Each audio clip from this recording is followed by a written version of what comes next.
will now do the roll call. Sandy will be here. I'm here. Angie Blackwell. I don't believe Angie is going to be here. Okay. Julie Sundstrom. I'm here. Jemiah Wassman. I thought I seen Jemiah. Yeah, I see Jemiah on the attendees list. Maybe he's just Okay. on mute. He texted that he's here. Okay. In the Okay. chat. I see it in the chat. Yep. Valerie Switzler. Diane Tiemann. Michael Cherry.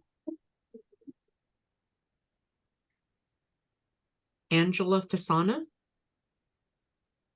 I'm here. Alyssa Severson. Christina Simpson. Hey, good afternoon. I'm here. Thank you. Jennifer Jackson. I'm here. Thank you. Melissa Montero. I'm here. Thank you. Lloyd Commander. Here. Lisa Lane Keene.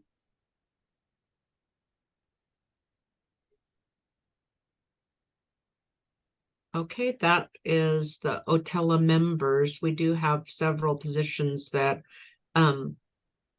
that have a position that isn't filled, that only have one representative, and that is Warm Springs, Umatilla, Burns, and Cow Creek. Yeah, we recently removed Modesta from the list because of her new position. Oh, yes. Yeah, Lloyd, that was correct, right? Modesta's moved on, and she won't be joining these calls in that capacity anymore. That's right. Thank Okay. you. And so next is DELC updates from Alyssa. Thanks, Sonia. Good afternoon, everybody. So I had agreed to go back and try to consult with DOJ on the next steps, given some of the thinking from the Tribal Advisory Committee last month. So a couple of things surfaced in our conversation last month. First, there was a desire to shift the Tribal Advisory Committee into a subcommittee of the Government to Government Education Cluster, and for the Tribal Advisory to really be the space where coordination of early learning services on tribal land occurs. And that we would be able to leverage the American Indian Alaska Native Student Success Plan that ODE has created and reference historical early learning requirements and use those for DELC to create a tribal early learning success plan, and use that to drive future investments.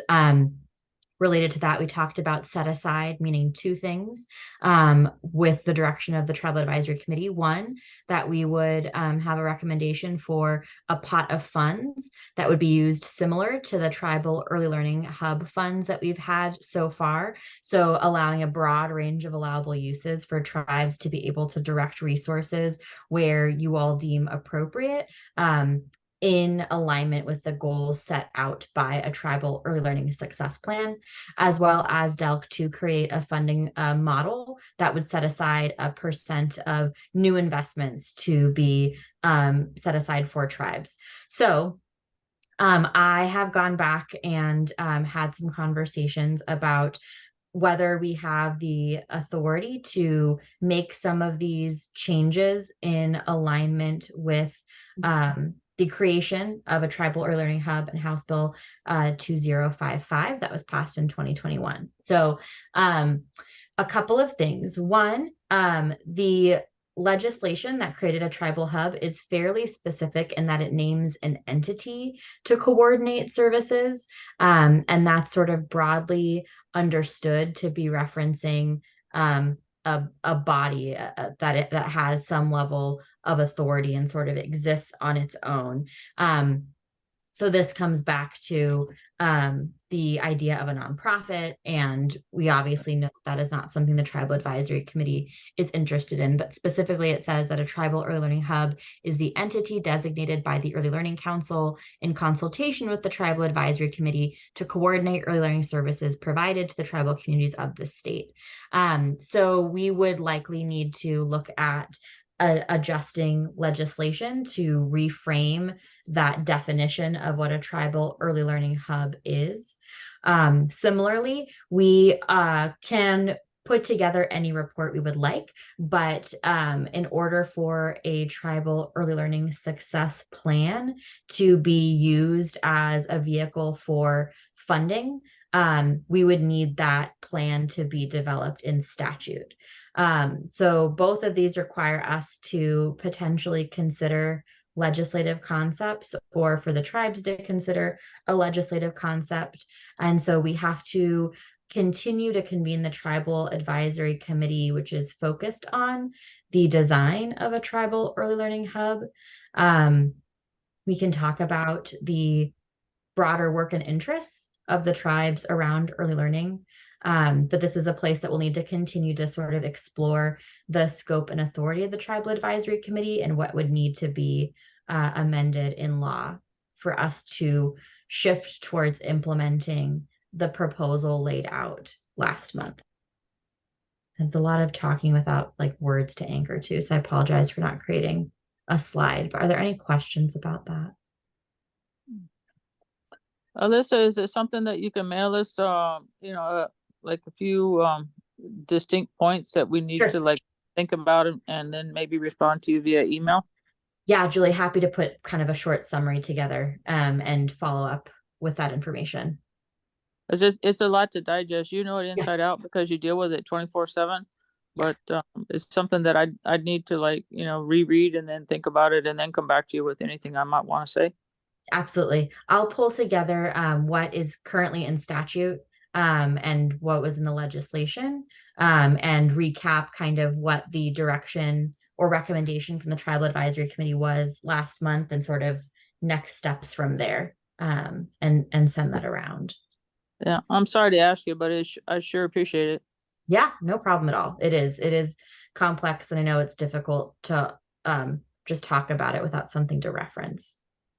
Thank you. Yeah. So question, Alyssa, so under the current, could we stay like we are now and have the authority from our tribes for decision making without moving it into a nonprofit? Like, what would that look, or would we have to be responsible as fiscal managers for that? I mean, so what does that look like? Yeah, the Tribal Advisory Committee can continue meeting. The charge of the Tribal Advisory Committee is to design what the Early Learning Hub will be, the Tribal Early Learning Hub will be. So we can continue to use this space to talk about sort of the goals, desires, outcomes for what, the Tribal Hub's purpose, and all of those pieces. We would just need to work on an alternative path for funding in the future. So I know that a key goal of the Tribal Advisory Committee was for this to lead into ideally a request for a pot of funds. Right now, there's only 600 or so thousand earmarked for the Tribal Hub work, which is a great start, but we know is not sufficient.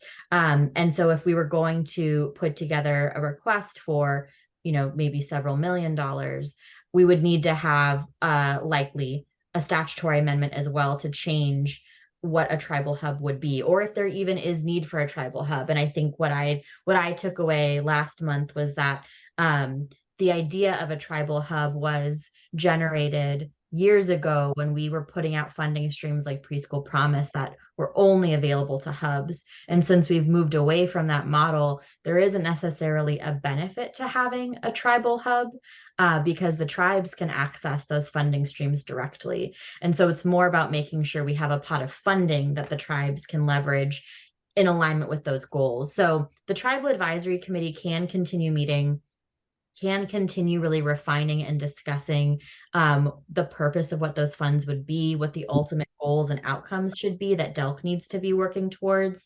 And then hopefully if we could find the legislative path, we could make the adjustments to either removing a tribal hub, redefining a tribal hub, and putting the tribes in a good position that if we did receive those funds as DELC, that you all could use them as the tribal advisory committee has outlined.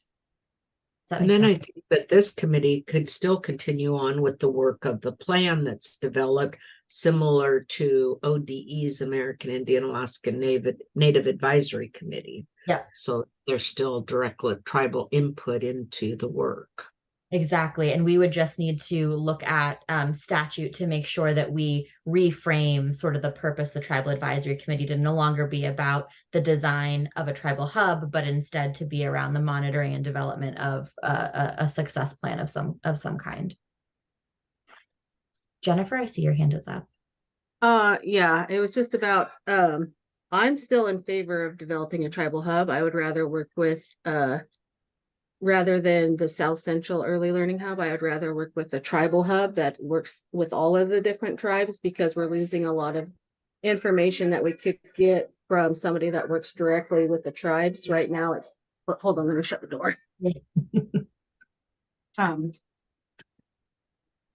Right now I don't get a lot of information about what's going on with the different tribes, and I think it would be a place where we can collaborate more effectively with the different tribes throughout the state, as far as early learning and that sort of thing. Thanks, Jennifer. That's helpful. And I think one of the things that was surfaced last month was if the tribal advisory committee becomes a subcommittee of like the government to government education cluster, if that could be a way to share information with the tribes and allow, more frequent meetings than quarterly, for example. So I don't know, Jennifer, if that still feels like it might align with your hopes of what a tribal hub would do by having this kind of subcommittee as that space, or if there are other functions that you think we need to make sure to define. Well, with Preschool Promise, I would rather go through a tribal hub than working with Care Connections or somebody else, because especially when we have to do the coaching and then the administrative work or whatever with Preschool Promise, I would rather work somebody that has experience working with tribes. And I think a tribal hub would hire people specifically that have experience working with tribal nations. Okay. That's helpful, Jennifer. Thank you.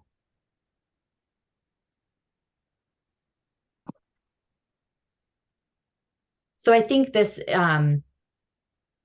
is a actually really good example of what the no problem, Sandy, of what the tribal advisory committee is created to do. It really is to unpack those pieces. And so I think we can both continue to have conversations about what statutory changes may be necessary while continuing to identify roles and functions that a tribal hub or some structure would be able to offer to make sure that we are bringing expertise with tribal nations at the center of that work, and where tribes would want to lead on that, and where we would want to be developing another entity to support with that.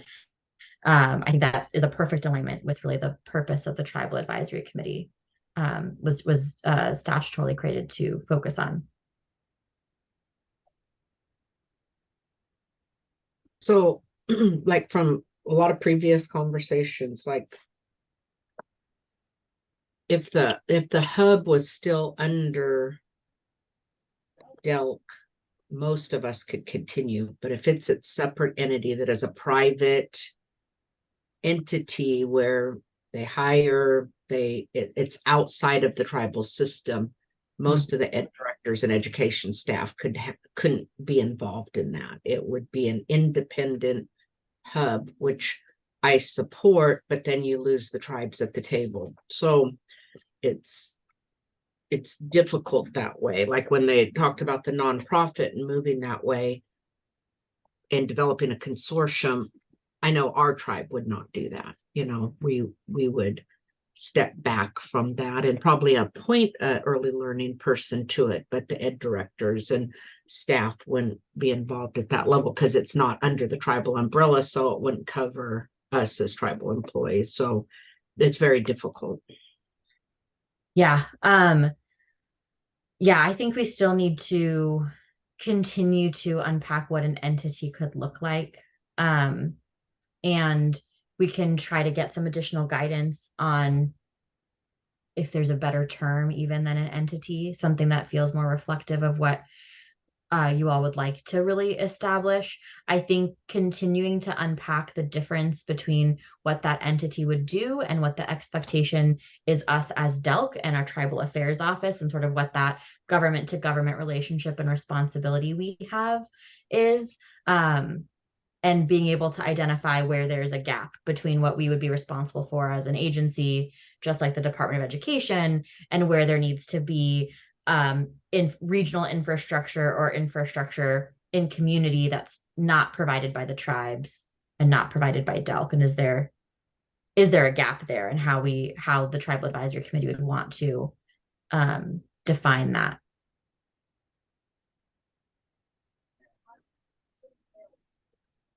So I think it would be helpful to maybe spend some time in a future meeting getting at maybe the service level type of conversation. So Jennifer, more what you're surfacing, when you think about interacting with the early learning system, and you think about if your tribe were to apply for Preschool Promise, some of those second, third layer interactions that may not work in understanding sovereignty, may not work in promoting or supporting tribal culture, and figuring out if we can try to address that as the grant holder with those entities, if we need to establish another entity, whether it's something that ends up getting staff to provide support across the state. I think, this is why there's a tribal advisory committee, because a tribal hub could look like a lot of different things. So I think it sounds like there's still more conversation that needs to happen around those types of services that could be offered. I think where our conversation had been going the last couple of months was less on the service delivery front and more on the kind of coordination and tribal sovereignty, is what I had been kind of hearing, that sort of promotion work.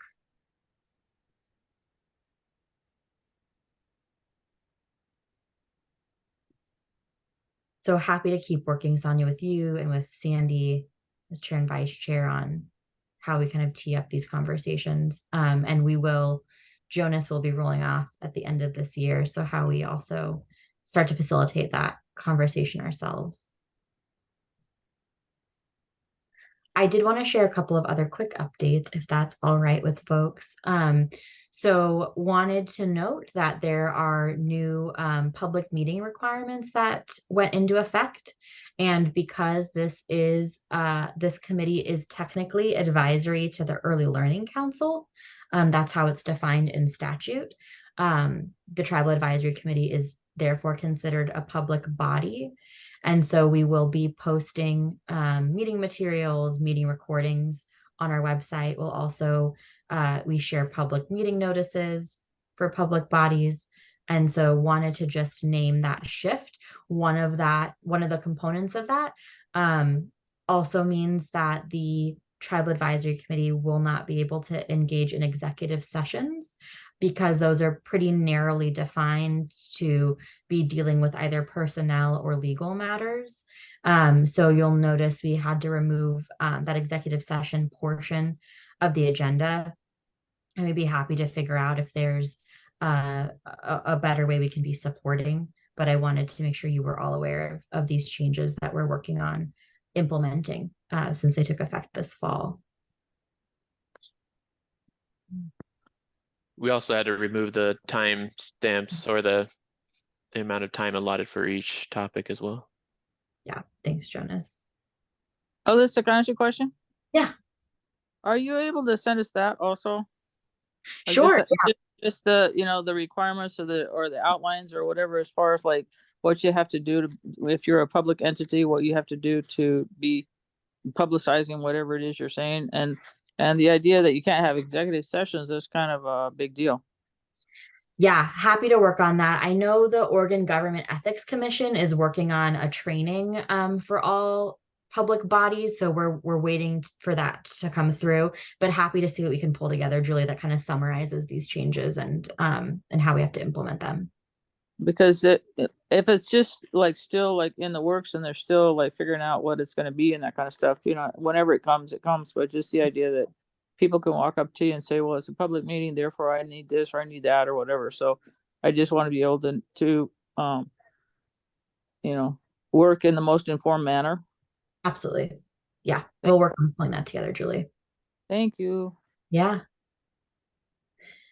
So with that, like if, since this is like recorded and then stopped and it's a state Zoom link, we couldn't get on like a half hour early or stay a half hour later or 20 minutes, or is that defined by the whole meeting time that from using this Zoom? Yeah, so it's less about the Zoom link itself, and it's more that if you all, as members of the Tribal Advisory Committee, are meeting to talk about topics related to the Tribal Advisory Committee, you wouldn't be able to meet without that being a public meeting and having to notice that meeting. Okay. Yeah. Yeah, so we'll provide, our hope is that the Ethics Commission releases support materials soon so that we could do a training with you all on sort of what the requirements are, what that means, and so that you all can be aware of kind of the effects on you all as individuals and then what it means for the committee itself. So we're waiting for that resource to become available, and then we'll set time to make sure you all are up to speed on that. Thank you. Yeah. So this is Jennifer. So you're saying that we can't meet on our own time and discuss topics related to this without it being a public hearing and providing notice is what you're basically saying. Yeah, that's Wrong? correct.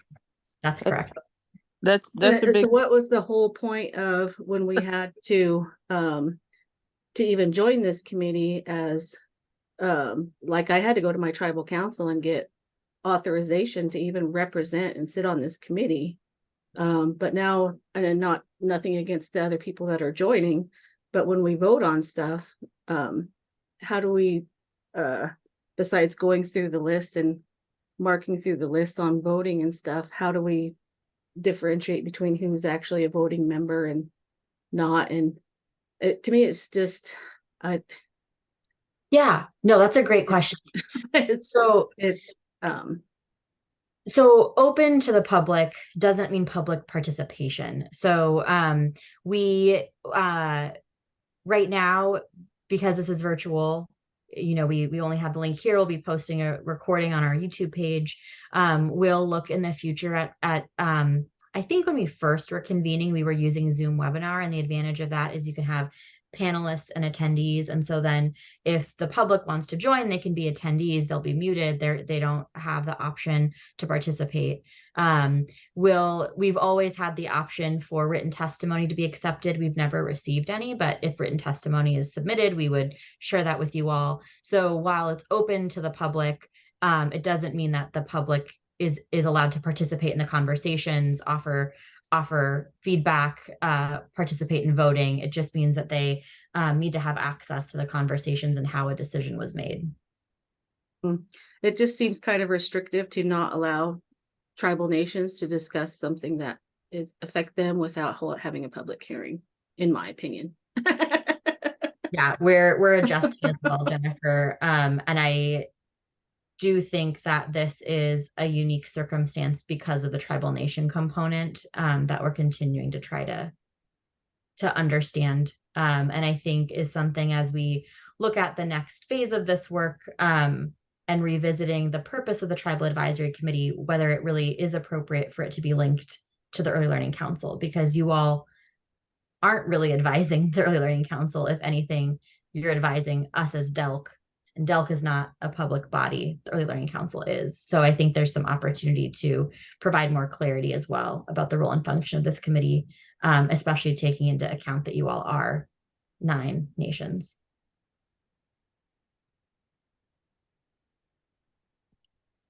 I did want to let you all know that we are making progress on recruiting, and big thanks to Sonia and Sandy for participating in recruitments. We have a really great candidate pool across these positions, and we're hoping to be able to have offers by the end of the month. So just wanted you to know that that is moving along with a really good pool of candidates that we'll hopefully be able to bring to the team soon. And Jonas, I don't remember what the summary document was. Is that you? Yeah, Okay. that's me. Yeah.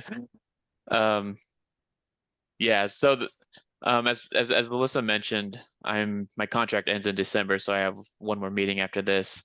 But as part of my roll off, I was going to prep a summary document for like the new hire that comes on, or even for the TAC if they want to go back and reference what has been transpiring over the months. So I could just give you a quick preview of what that document will look like. That'll be kind of a leave behind after I roll off, just to try to summarize all the information.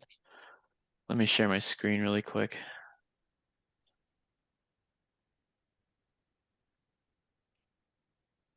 Can you guys see? Yeah. Okay. Yes.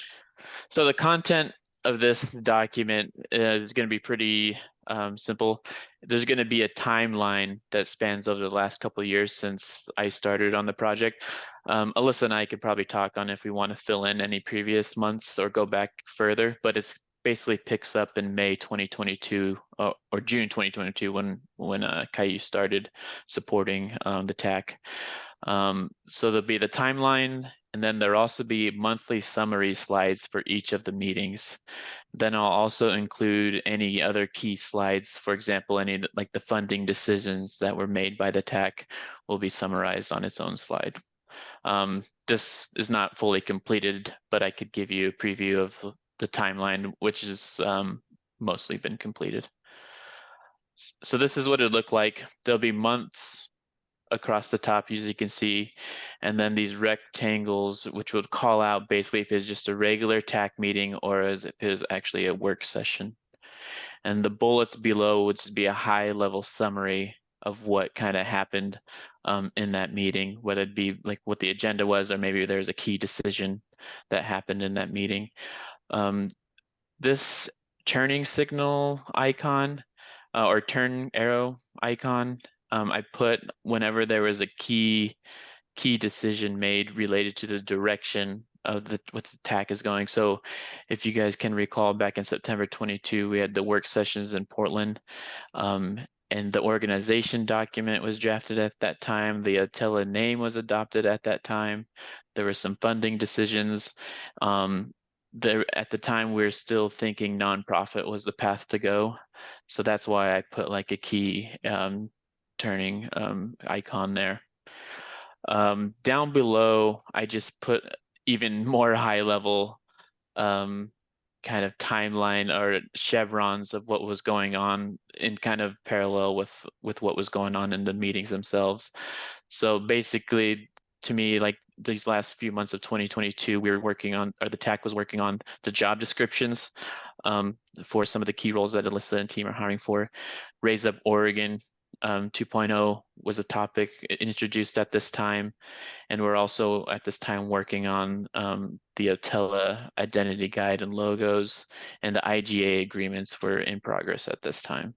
So just additional kind of high level information. We get into 2023. Early on in 2023, the logos was a big topic. We started discussing developing of the website. So we discussed RFP requirements or website requirements. Still working on the IGAs. They actually sent out in January. Tribal Affairs, so Dory was hired in February. Continued with Raise Up Oregon 2.0 feedback. Some other presentations were in February as well, the infant early childhood mental health. We meet Dr. Meow in March. We're just start discussing metrics again, picking up from September 2022. We get introduced to the kind of reporting from the grants expenditure report tool. And then we get to April, which to me was another key month. It was a work session as well. I believe we met up, was that one in Portland as well? In Portland for another work session. And this is where we really got into, Alyssa and Remy led us on a feedback session on Raise Up Oregon 2.0 and captured a lot of feedback. Well, I think we got into the details really well on that one. We finalized the Otella branding, so the colors and the logo. Also noted at this time, Val was stepping down. And then the group also decided to go away from the nonprofit idea. It was discussed again because I believe at the time Valeria was raising there was some issues with after discussing with the lawyers, and the group also mentioned like how time consuming a nonprofit would be and how it didn't really make sense for it to be an entity. So it's noted in the minutes that the TAC decided not to go with the nonprofit. We also briefly discussed metrics. So this was another key month and a turning point away from nonprofit. So I put an arrow there as well. Getting into the summer months, we did cancel May because of the work session in April. June and July were primarily website development. Delk was also transitioning at this time into their own department, so that was part of the meetings as well. August was also canceled. We talked to, at the time from the planning meeting, Sonia and Sandy, there's multiple conflicts with members, and also Valeria, the Tribal Affairs Director, resigned, so we did not hold a meeting in August. September was kind of a reset month, staffing update, website development, and then there's the big decision to meet for another work session in October. And that kind of gets us current finally. And October is another turning or another big month as far as decisions, because the TAC kind of turned away. We know we're not doing a nonprofit, but it was raised again during the metric discussion on what the TAC actually wanted to be, and TAC voted to kind of go the subcommittee route. And that's what the update from Alyssa was today on how we're going to make that possible, working through the legislature components, etc. Is also raised about developing the success plan and using the AIAN as a starting point. There's the funding discussed that Alyssa talked about briefly earlier, and also the presentation on Baby Promise. And that's where we are today. And then down below, you can still see the high level chevrons of what else was going on. So staffing has been continued this whole time. Raise Up Oregon feedback ended in June-ish. The logo was identified in April. Website development started in the spring and has continued to now. And then following this, like I said, each of those months will have their own summary slide as well. I just have the agenda, who the attendees were, who attended from the state side, high level notes that go a little deeper than the bullets on the timeline slide. Then I also include a link to the meeting minutes. So you could even go deeper if you wanted to. Jonas, can I say something? Yep. I just want to say thank you. I gotta go. Okay. I want to say thank you for what you've done. I've only been involved since fall 2021. But I very much appreciate your organizational design processes. It's so easy to read the information, the massive quantity of information that you have for us. And I humbly thank you. And I wish you well for whatever it is you're going to do when you leave us. Yeah. Thank you. Yeah, no problem. It's been my pleasure. Thanks, Julie. And then, like I said, there will be another set of slides. I haven't identified all the ones I want to include yet. But for example, a lot of the funding decisions will have a specific slide for that to explain what happened with funding. And this is just an example. But yeah, that's what the summary doc was. Thanks, Jonas. And if folks have any feedback or anything you want to make sure is included in more detail, let us know as Jonas is finishing that out. We're not attempting to replace the meeting minutes or the recordings, but really focus on those key takeaways and takeaways to understand where we've been and how we've gotten here. I was trying to talk to Tess. Andy, you're not muted, and I just want to let you know that. I don't know, Because Dory. I just did the ultimate old lady move and posted a picture. Sandy. There we go. Perfect. But yeah, just to close that topic out, I'll continue to work with Alyssa to finish the rest of the slides, and then it'll just be kind of the final leave behind deliverable as I transition out. I think we could move on now, Alyssa, if there's no questions. The next topic was the AI/AN and the success plan. Sandy was going to lead that discussion, but I think without her, Alyssa, I know you sent the email about some of you went through that plan and identified some of the language as a starting point. Yeah, I did this today, so I apologize that it hasn't gone out. It will get sent to you and get posted online. But I took the September draft of the AI/AN state plan that ODE has been drafting with the advisory committee, and went through and pulled out anything that either named early learning or felt like it could easily apply. When we met last month, there was a reflection that there had been work done around early learning outcomes and goals in the earlier that were removed because ODE, of course, doesn't have all the levers and authority over early learning. There we go. Hey, Dory, can you restart the recording? Should be frozen.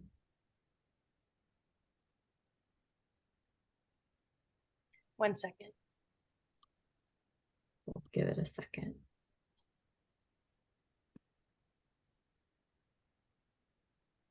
Mine shows it is still recording. Can you see that I think now? it's stopped, Dory. I don't know if you're able. Can you hear me?